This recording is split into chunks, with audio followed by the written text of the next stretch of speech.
أعوذ بالله من الشيطان الرجيم. بسم الله الرحمن الرحيم.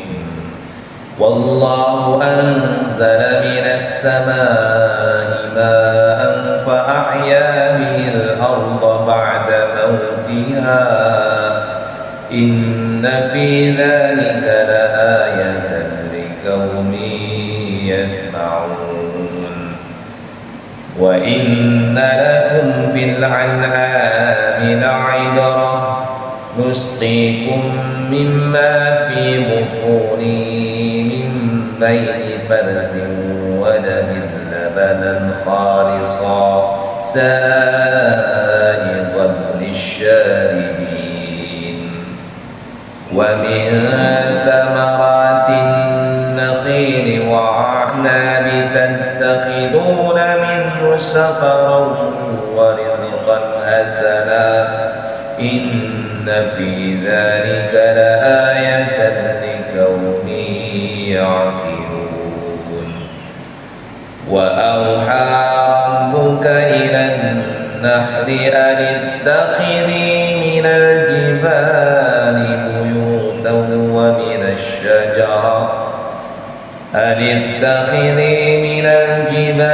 بيوتا ومن الشجر ومما يعرشون ثم كلي من كل الثمرات فاسلكي سبل ربك ذللا يخرج من بطونها شراب مختلف ألوانه فيه شفاء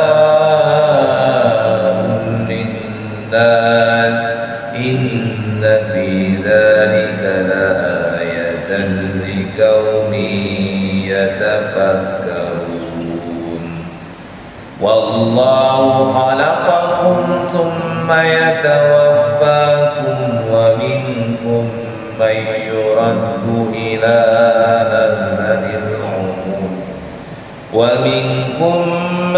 يرد إلى أرذل العمر لكي لا يعلم بعد علم شيئا إن الله عليم قدير.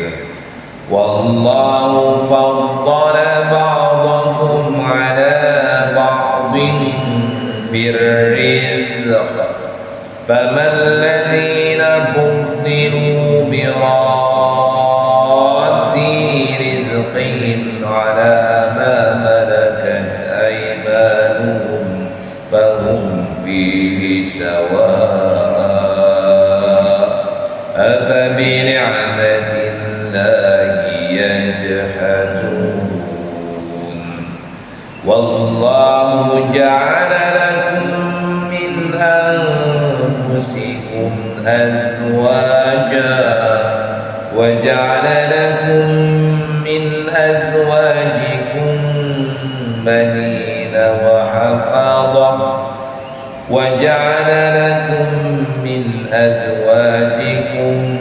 بنين وحفظة ورزقكم من الطيبات أفبالباطل يؤمنون وبنعمة الله هم يكفرون.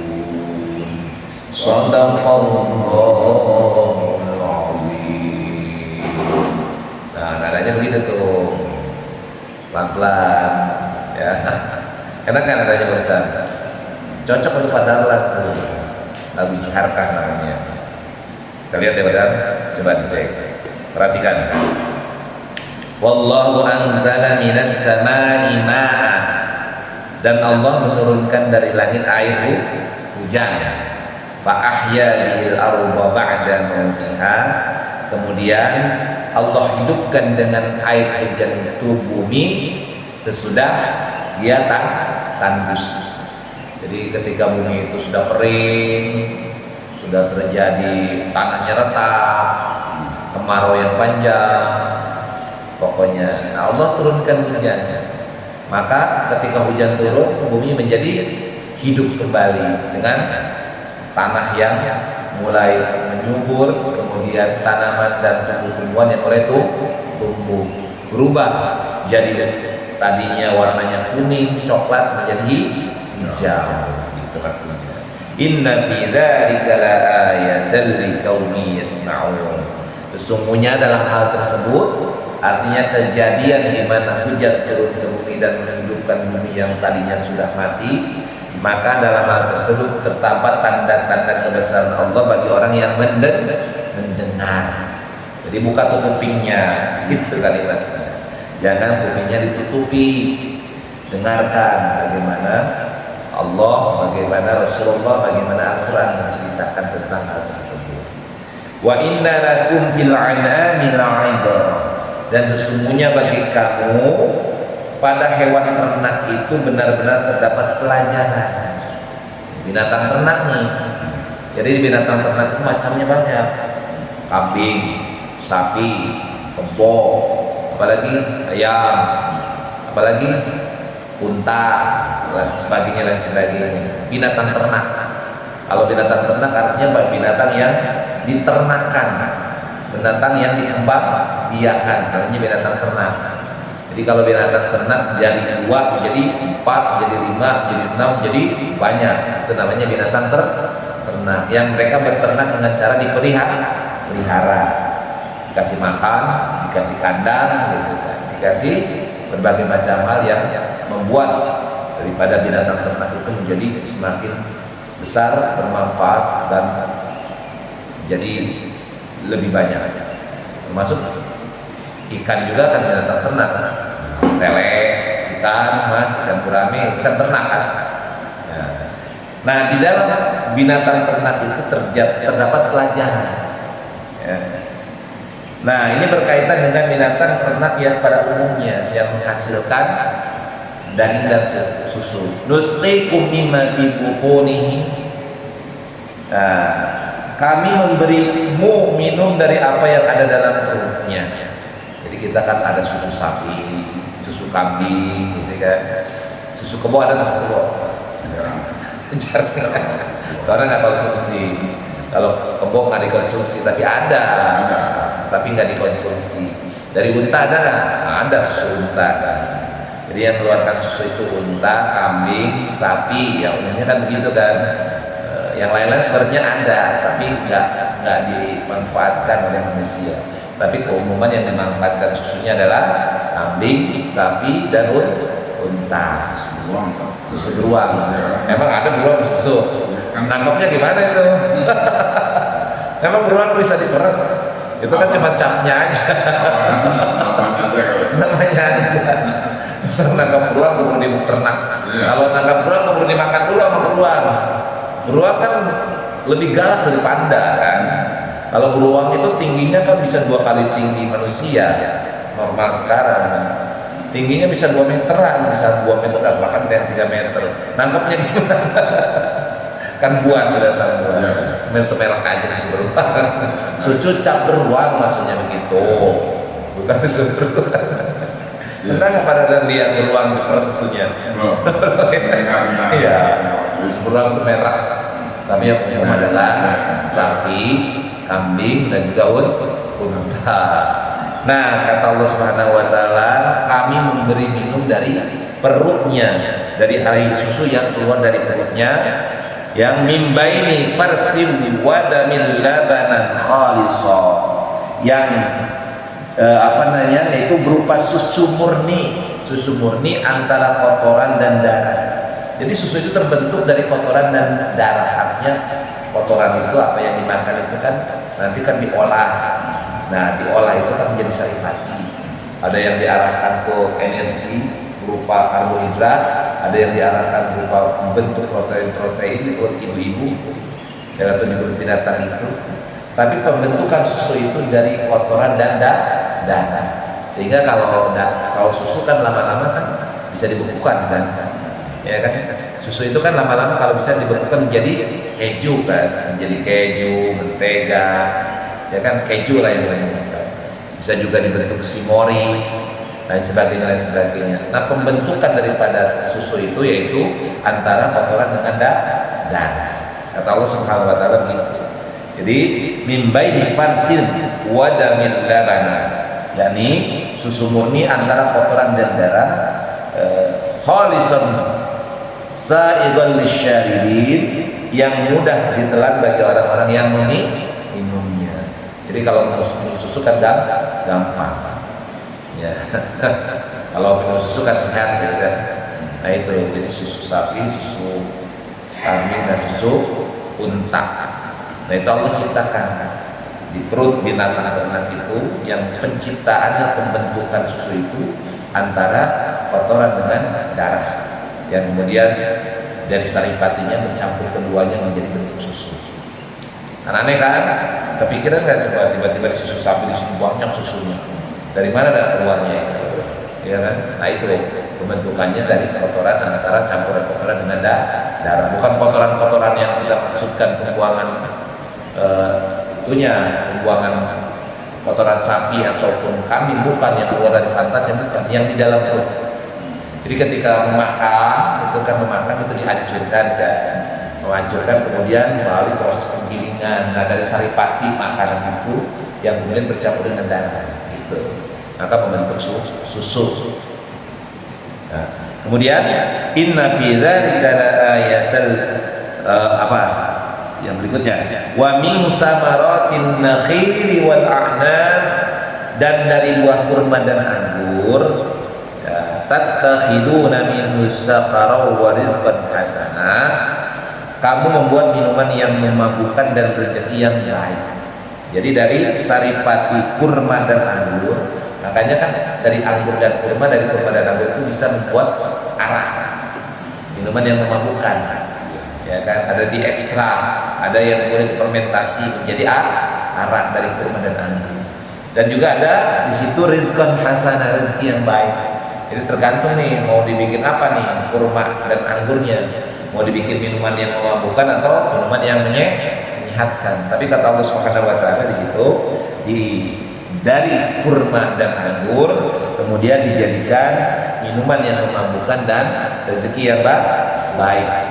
Inna fi dzalika laayatan liqaumin yaqilun.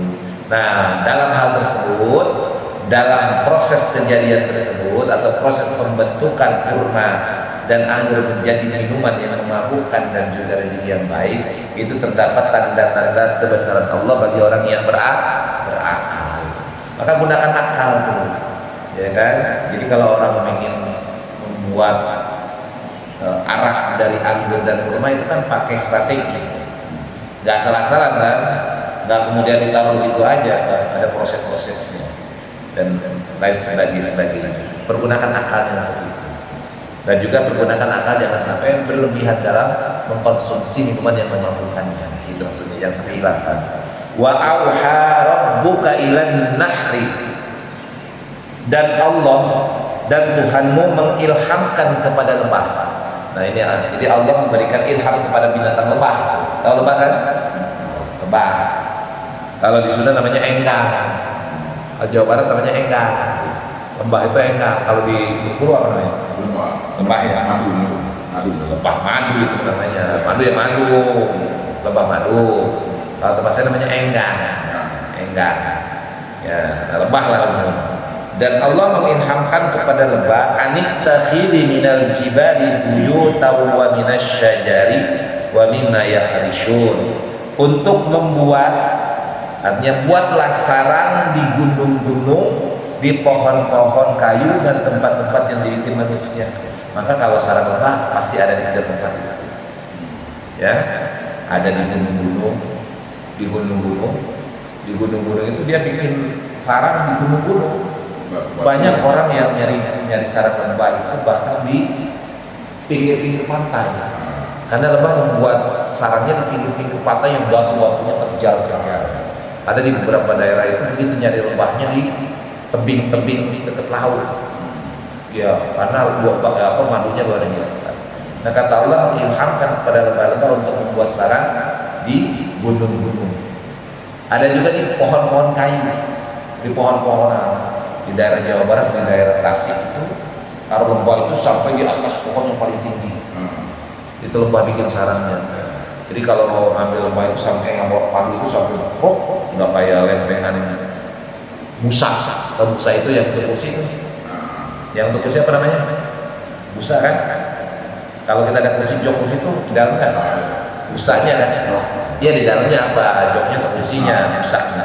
Makanya bisa disebelek sampai apa namanya, mandinya luar biasa. Dan di tempat-tempat yang dibikin oleh manusia, apa ya, rumah. Tapi kalau di rumah kan nggak begitu banyak kan? Ya kan? Nggak begitu banyak apa lebah yang bikin sarang di rumah, hanya kecil-kecil, paling 1-2 biji gitu kan. Kebanyakan di gunung, kemudian di pohon-pohon, dan juga ada memang yang dibuat oleh manusia tempat-tempat.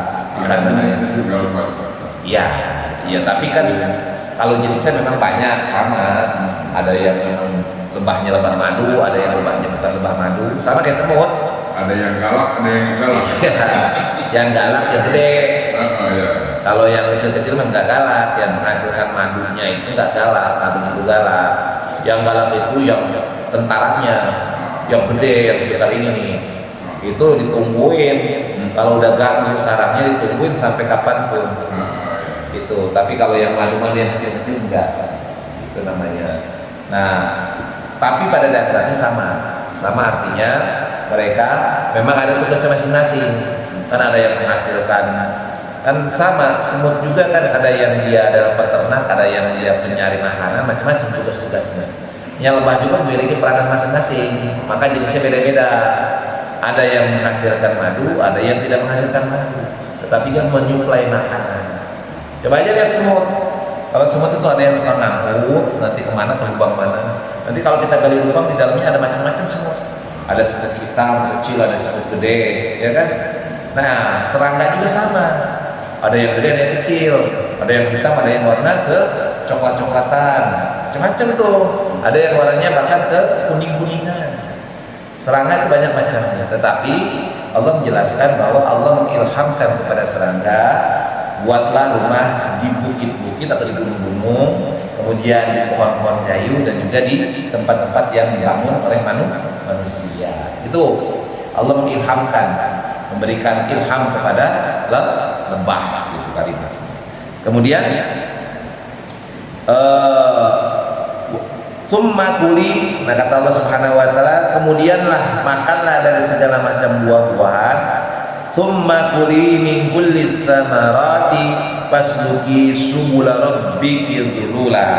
Kemudian makanlah dari segala macam buah-buahan, lalu tempuhlah jalan Tuhanmu yang telah dimudahkan bagimu. Jadi ini kalimatnya yang diperintahkan kembali kepada manusia, bukan kepada lebah. Maka kata Allah, hai manusia, makanlah dari setiap buah-buahan dan tempuhlah jalan Tuhanmu, jalan Allah Subhanahu wa taala, jalan yang ditetapkan oleh Allah Subhanahu wa taala, yang Allah Subhanahu wa taala mudahkan, yang telah dimudahkan oleh Allah bagi. Begitu. Artinya gini, jalan itu kan macam-macam. Jalan itu cara mendapatkan rezeki, cara memanfaatkan rezeki, itu Allah berikan kemudahan. Apa diantaranya? Allah berikan hujan tadi di awal. Allah berikan hujan, pula berbagai macam tanaman dan pohon-pohon dan tumbuh-tumbuhan. Gampang kan? Manusia jadi bisa memanfaatkan. Lalu apalagi? Allah memberikan susu yang ada atau yang terdapat pada binatang-binatang ternak. Allah mudahkan kan? Maka jangan macam-macam. Kemudian Allah berikan kurma dan anggur-anggur yang dengan buah-buahan itu bisa dibuat dengan minuman-minuman yang memabukkan atau minuman-minuman yang sehat. Kemudian Allah berikan makanan atau minuman atau obat dari serangga. Gitu kalimatnya. Allah berikan obat dari serangga. Allah ciptakan serangga yang kemudian Allah ilhamkan kepada serangga untuk membuat sarang-sarang di gunung, di pohon, dan juga di tempat-tempat manusia. Yang serangga itu menghasilkan madu.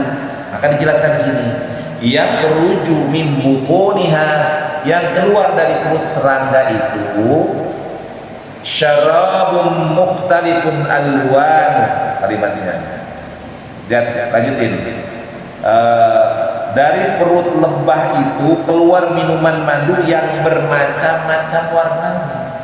Maka madu itu beda-beda tuh warnanya. Coba kalau kita lihat, ada yang warnanya kecoklatan, ada warnanya kuning-kuningan, macam warnanya beda-beda madu. Jadi yang dihasilkan oleh lebah itu ternyata bermacam-macam. Bahkan madunya yang di gunung itu beda warnanya dengan yang di pohon. Madu yang di ternak itu berbeda dengan madu yang di pohon. Apa sebabnya? Alamnya beda. Karena makanannya berbeda. Jenis tumbuhan, jenis makanan yang dikonsumsinya berbeda menghasilkan madu yang berbeda. Sama kayak manusia, makan singkong sama makan roti. Ya kan, sama makan nasi. Orang makan roti sama makan singkong itu beda tuh hasilnya. Ya, beda nggak? Beda nggak Pak Tata? Beda. Orang makan ikan asin, makan tahu tempe sama orang yang makan daging, beda nggak tuh hasilnya? Beda. Nah itu yang terjadi. Jadi lebah itu ketika lebah itu di gunung, di bukit-bukit, maka warna madunya beda dengan yang lebah tumbuh atau membuat sarang di pohon. Begitupun yang di tempat-tempat dibuat oleh manusia. Kemudian fihi syifa'un linnas. Nah, dalam madu-madu itu ada obat bagi manusia. Makanya madu itu kan sangat ampuh untuk mengobati berbagai macam penyakit. Ya, inna fi dzalika laayatan liqaumin yatafakkarun. Sesungguhnya dalam hal tersebut ada tanda-tanda besaran dari Allah bagi orang-orang yang berpikir, bertafakkur. Ya, bagi orang yang dia bertafakkur atau menggunakan akalnya berpikir. Nah, gitu. Jadi kalau orang itu memerintahkan kita untuk berpikir, pikirkan bagaimana kemudian Allah begitu adilnya mengilhamkan kepada lebah untuk membuat madu, membuat sarang yang menghasilkan madu-madu yang berbeda-beda. Dan di dalam madu itu terdapat obat bagi manusia. Maka pikir otaknya, pikirkan betapa maha besarnya Allah. Makanya kalau pada kena penyakit apa, cari madu yang asli. Cari madu yang asli itu bisa menyembuhkan segala macam penyakit. Fihi syifa. Jadi di madu itu terdapat obat yang menyembuhkan bagi manusia. Nah itu saya dulu terkena buang BAB itu sampai keluar darah. Saya nggak berobat, saya minum madu aja. Minum madu, alhamdulillah. Minum madu yang asli, terus saya bisa itu sembuh. Dulu saya pernah radang, borokan suara itu sakit. Saya minum madu itu sembuh. Itu bukan kita sekedar cerita, tapi mengalami sendiri. Saya hampir nggak pernah ke dokter kalau saya. Tapi nyari yang asli ini kayak susah di perkotaan itu. Ya, adalah yang lumayan lah. Tentu kan kalau lihat barang itu terlihat harga kan. Kualitas barang itu tergantung harga. Kan? Biasanya harga yang tinggi itu biasanya sudah barang cukup lumayan bagus. Ya kalau mereka yang asli ya pesan ke beberapa daerah. Ada sekarang online. Jadi melalui online itu bisa datang barang asli. Misalnya dari Sumbawa, dari Tasik, Singapura juga banyak, dari Jawa Barat atau dari wilayah-wilayah yang memang cukup terkenal dengan madu. Madu Banten juga bagus sebenarnya, yang dari Banten itu, yang sering dibawa oleh orang-orang jalan kaki itu lumayan itu. Kan ada yang sering jalan kaki pakai putih tuh, pakai baju putih kayak ikhram, yang pakai kayak dia jalan kaki tuh sampai nenteng gembolan warna putih, sampai nenteng botol. Itu lumayan madu cukup bagus gitu. Ya walaupun wallahu alam ya, namanya orang kan kadang-kadang suka nakal-nakal campur-campur sama gula gitu kan. Kemudian kita lanjutkan, wallahu khalaqakum tsumma yatawaffakum. Allah telah menciptakan kamu kemudian mewafatkan kamu, dan di antara kamu ada yang dipanjangkan umurnya sampai dia usia yang tua renta pikun sehingga dia tidak mengetahui lagi sesuatu yang pernah diketahuinya. Sungguh Allah Maha mengetahui, Maha kuasa. Jadi di antara kita itu ada yang, jadi Allah menciptakan kita, kemudian Allah ada yang diwafatkan oleh Allah. Kan umur itu kan gak kenal usia kan. Ada yang baru 5 tahun meninggal, ada yang 10 tahun meninggal, ada yang sudah 70 tahun, 80 tahun belum meninggal juga. Nah, Allah menciptakan kita manusia, kemudian mewafatkan manusia, dan di antara kita ada yang panjangkan umur sampai tua tak pikun, sehingga orang pikun ini nggak tahu lagi tentang sesuatu yang pernah diketahui, lupa segalanya. Ada kan yang begitu kan? Ada yang sampai lupa ingatan, lupa nggak tahu lagi tentang sesuatu, bahkan berak aja masih di celana gitu kan, kencing sembarangan, dia menjadi pikun. Nah itu memang Allah takdirkan begitu. Jadi jangan aneh, itu merupakan sesuatu hal yang sunatullah atau fitrah bagi Allah. Kemudian innallaha alim qadir, dan sebenarnya Allah yang mengetahui lagi maha kuasa. Wallahu faddala ba'dakum ala ba'din fil rizq, dan Allah melebihkan seseorang dalam rezekinya dibandingkan orang lain. Jadi Allah lebihkan rezeki seseorang dibandingkan rezeki yang lain, gitu kalimatnya. Jadi kadang-kadang kita lihat, oh ini orang kok bisa jadi kaya sih, ya dia bawaan dari lahir kayaknya gitu, orang tuanya udah kaya. Ada orang yang miskin terus gitu ya. Nah itu Allah lebihkan seseorang dengan dibandingkan orang lain dalam rezeki. Nggak, jangan aneh tuh. Tapi apakah Allah nggak adil? Adil. Karena tetap dengan rezeki itu atau dengan tidak adanya rezeki itu pahala tetap terbuka dan kualitasnya beda. Orang yang kaya sedekah 100.000 dengan orang miskin yang sedekah 100.000, dia mana nilai pahalanya? Oh, orang miskin karena dia lebih membutuhkan, lebih tidak mampu dibandingkan orang kaya. Orang kaya 100.000, istilah kata dia mah kayak beli aqua gelas gitu kan. Lah orang miskin 100.000 itu ada makanan pokok. Ya kan, itu bedanya. Nah Allah, sunnahullah Allah adalah melebihkan sebagian yang lain terhadap sebagian yang lain dalam masalah rezeki.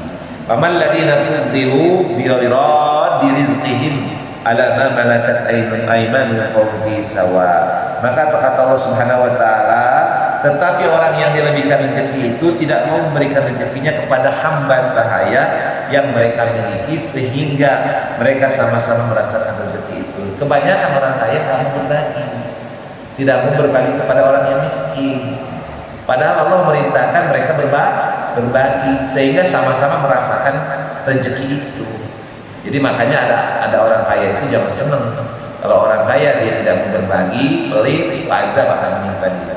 Maka kata Allah memerintahkan kepada orang yang diberikan rezeki untuk berbagi kepada yang kekurangan, sehingga orang yang kekurangan rezeki pun merasakan sama-sama rezeki yang dianugerahkan Allah. Dan banyak orang kaya yang pelit kan, orang kaya nggak peduli dengan orang miskin. Nah itu Allah perintahkan untuk itu. Dalam sisi apa? Keluarkan zakatnya, keluarkan infaknya, keluarkan sedekahnya. Kemudian, tetapi ada juga orang yang memang dia pelit, tidak mau berbagi. Maka kata Allah Subhanahu wa taala, "Bi ni'matillahi yajhadun." Apakah mengapa mereka mengingkari nikmat Allah? Nah, orang kayak gini nggak bersyukur. Kata Allah, "Kamu udah dikasih nikmat, tapi kenapa kamu nggak mau bersyukur kepadaku? Apakah kamu kafir terhadap nikmat yang aku anugerahkan kepadamu?" Maka rezekinya jadi azab. Bisa azab di dunia dan akhirat. Terakhir, wallahu ja'ala lakum min anfusikum azwaja, dan Allah menjadikan kamu dan Allah menjadikan bagimu pasangan suami atau istri, ya, dari jenis kamu sendiri. Jadi kita pasangan kita itu dari manusia juga, bukan dari jin, bukan dari binatang, ya kan? Jadi Allah menciptakan pasangan untuk kita itu sesama manusia. Ada nggak manusia yang kawin dengan jin, dengan binatang? Nggak ada lah, karena nggak pasangannya. Kejanggalan kalau misalnya manusia kawin dengan binatang. Ada nggak manusia kawin dengan kambing? Nggak ada. Manusia tetap Allah menjadikan pasangan bagi kita ini adalah dari jenis kita sendiri, sesama manusia. Binatang ya kawin dengan binatang, manusia dengan manusia. Wa ja'ala lakum min azwajikum, dan Allah jadikan, ya, menjadikan anak dan cucu bagimu dari pasanganmu. Jadi dari pasangan kita itu lahir anak, lahir cucu, gitu kalimatnya. Dan memberi rezeki dari yang baik. Kemudian apabil batil yu'minun, mengapa mereka beriman kepada yang batil dan mengingkari nikmat Allah. Nah ini kekuasaan Allah begitu. Dari pertama, kekuasaan Allah menciptakan hujan yang menyuburkan bumi ini sehingga menjadi hiduplah dunia ini. Yang kedua, Allah memberikan kepada kita apa? Yakni air susu yang bisa dimanfaatkan dari binatang-binatang ternak. Kemudian Allah memberikan kepada kita apalagi dari kurma dan anggur bisa dibuat minuman-minuman, baik yang minuman yang berenergi maupun minuman yang memabukkan. Kemudian Allah memberikan kepada kita lebah yang menghasilkan madu, yang dari madu itu bisa jadi obat berbagai macam penyakit dari yang ada atau yang menimpa kepada manusia.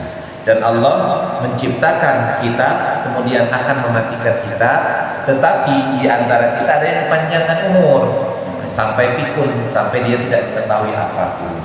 Dan Allah pun melebihkan satu terhadap yang lainnya dalam rezeki, sehingga ada kaya dan miskin gitu. Nah, kata Allah, diperintahkanlah kepada orang kaya untuk berbagi. Nah, kemudian Allah menjadikan bagi kita pasangan dari jenis kita sendiri, yang dari pasangan itu akan melahirkan anak dan keturunan kita. Dan Allah memberikan rezeki yang baik. Oleh karenanya, janganlah kita beriman kepada yang batil dan kafir terhadap nikmat Allah. Jelas ya? Shadaqallahul azim. Alhamdulillahirabbil alamin.